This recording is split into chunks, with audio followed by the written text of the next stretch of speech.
ഓം ഉഗ്രം വീരം മഹാവിഷ്ണും ജ്വലന്തം സർവതോമുഖം നൃസിംഹം ഭീഷണം ഭദ്രം മൃത്യോർനിത്യം നമാമ്യഹം.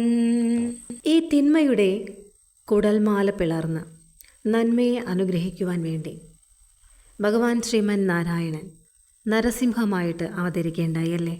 പകുതി മനുഷ്യനും പകുതി സിംഹവുമായ അതിബീഭത്സമായ സ്വരൂപം, കനൽക്കട്ട പോലെ ചുവന്നു തിളങ്ങുന്ന കണ്ണുകളും സിംഹത്തെ പോലുള്ള ആ സടകളും കൂർത്തുമൂർത്ത ദംഷ്ട്രകളും രക്തമൊലിച്ചിറങ്ങുന്ന വായും ഈ രക്തം നക്കി നുണയുന്ന നീണ്ട നാവും വളഞ്ഞ പുരുകവും രോമം നിറഞ്ഞ ശരീരവും കഴുത്തിൽ കുടൽമാലയാണ് ആഭരണം.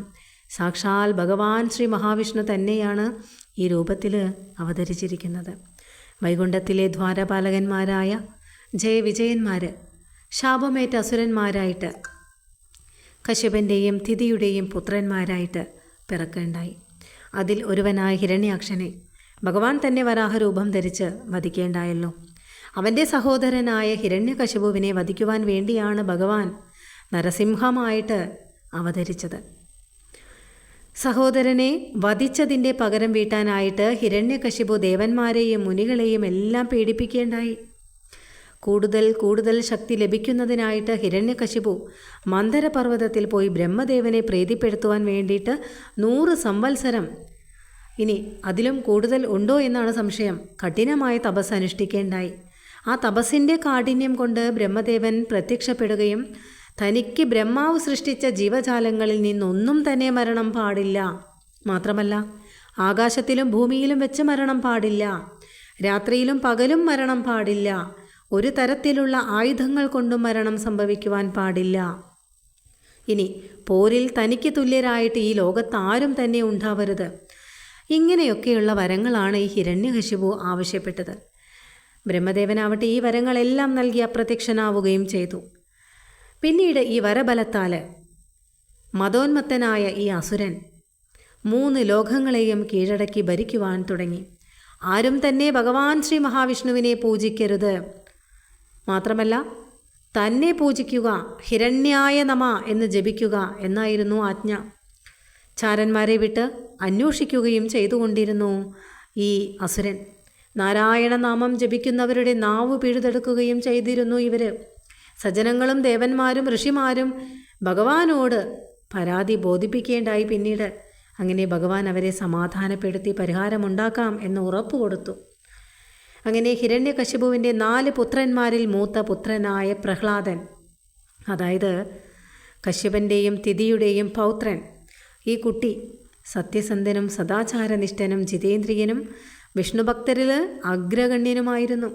ജനിച്ചു വീണ നിമിഷം മുതൽ പ്രഹ്ലാദന് നാരായണ നാരായണ എന്ന ഒരു ചിന്ത മാത്രമേ ഉണ്ടായിരുന്നുള്ളൂ.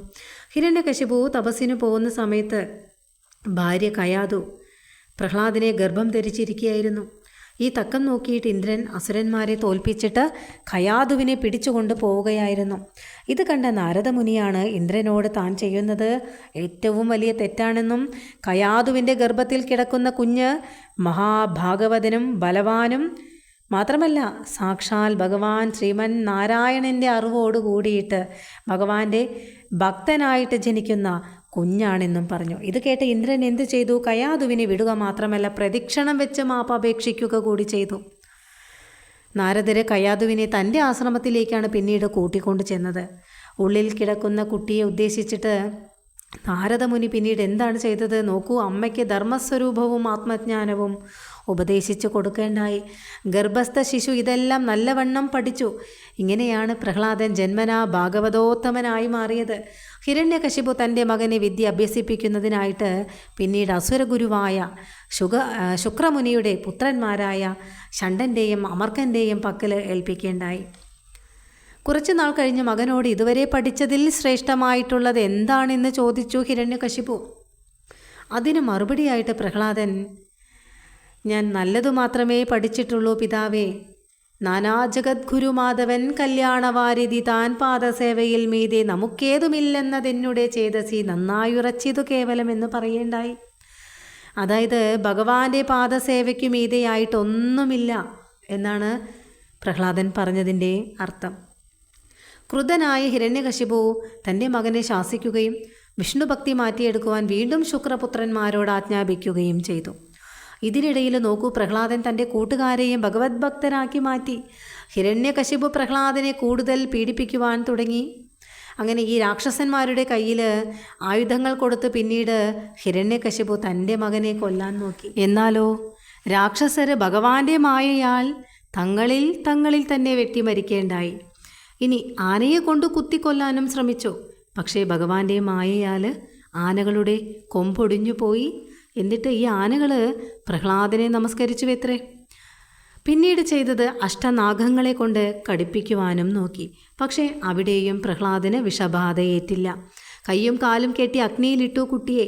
അവിടെയും കുട്ടി കൂടുതൽ ശോഭയുള്ളതായിട്ട് മാറി. ഒടുവിൽ എന്തു ചെയ്തു? പ്രഹ്ലാദനെ നാഗപാശം കൊണ്ട് കെട്ടിയിട്ട് സമുദ്രത്തിൻ്റെ ആഴങ്ങളിൽ താഴ്ത്തേണ്ടായി. മുകളിൽ വലിയ പാറക്കല്ലുകൾ കയറ്റിവെച്ചു. നാരായണ ഭക്തനായ കുട്ടിയുടെ ആ കെട്ടുകളൊക്കെയും പൊട്ടിപ്പോയി. ആ സമയത്ത് പാറക്കല്ലുകൾ ഉരുണ്ടുമാറി. സമുദ്രനാഥനായ വരുണൻ കുട്ടിയെ എടുത്ത് കരയിൽ കൊണ്ടു നിർത്തി. മല്ലന്മാരെ കൊണ്ട് 1000 യോജന ഉയരമുള്ള മലമുകളിൽ കയറ്റി കൊണ്ടുപോയിട്ട് കൈകാലുകൾ ബന്ധിച്ചിട്ട് താഴേക്കെറിഞ്ഞു. ഭൂമിദേവി സ്ത്രീരൂപം പൂണ്ട് കീഴ്പോട്ട് വരുന്ന ബാലനെ തൻ്റെ തൃക്കൈയിൽ എടുത്ത് മടിയിൽ വെച്ച് താലോലിച്ചു. പ്രഹ്ലാദൻ ദേവിയെ സ്തുതിച്ചു. ഇതെല്ലാം കണ്ട് മറ്റുള്ളവരെ ഭഗവത് ഭക്തരായി തീർന്നു. തൻ്റെ ഗുരുക്കളെയും പ്രഹ്ലാദൻ ആത്മോപദേശം നൽകി ആനന്ദത്തിലാക്കി. കലിപൂണ്ട ഹിരണ്യകശിപു പ്രഹ്ലാദനോട് ക്രോധത്തിൽ എവിടെയാണ് ഈശ്വരൻ, നിന്റെ ഹരി എവിടെയാണ് എന്ന് ചോദിക്കേണ്ടായി. അതിനുത്തരമായിട്ട് ശാന്തമായ സ്വരത്തിൽ ഈ കാണുന്ന സകല ചരാചരങ്ങളിലും എന്തിന് തൂണിലും തുരുമ്പിലും എൻ്റെ ഈശ്വരൻ നിറഞ്ഞിരിക്കുന്നു എന്ന് പറഞ്ഞു പ്രഹ്ലാദൻ. ഹിരണ്യകശിപു ഇത് കേട്ട് തൻ്റെ വാളൂരി മുന്നിൽ കണ്ട തൂണിൽ ആഞ്ഞൊന്ന് വെട്ടി. അത്ഭുതം, അത്യത്ഭുതം! തൂണ് പൊട്ടിപ്പിളർന്ന് ഭീകരരൂപത്തിലെ നരസിംഹം പുറത്തു ചാടി. ഉടനെ ആകാശത്തിൽ ദേവന്മാര്, യക്ഷന്മാര്, കിന്നരന്മാര്, ബ്രഹ്മദേവൻ തുടങ്ങിയവരെല്ലാവരും നിരന്നു നിന്നു. നേരം ഏതാണ്ട് സന്ധ്യയോടടുത്തിരുന്നു. രാത്രിയുമല്ല പകലുമല്ല, നരസിംഹരൂപിയായ സാക്ഷാൽ ഭഗവാൻ ശ്രീ മഹാവിഷ്ണു ആ അസുരനെ ഒന്ന് പിടിച്ചു ഉമ്മറപ്പടിയിൽ തൻ്റെ മടിയിൽ ഇരുത്തി. അതായത് അകത്തുമല്ല പുറത്തുമല്ല, തൻ്റെ തുടയിൽ അസുരനെ കിടത്തിക്കൊണ്ട് നഖം കൊണ്ട്, ആയുധം കൊണ്ടല്ല, ഉടൽ കുത്തിക്കീറി ചോര കുടിച്ച കുടൽമാലയെടുത്ത് കഴുത്തിൽ ധരിച്ചു. അങ്ങനെ 3 ലോകവും വിറപ്പിച്ച അസുരൻ്റെ കഥ ദാ ഇവിടെ കഴിഞ്ഞു.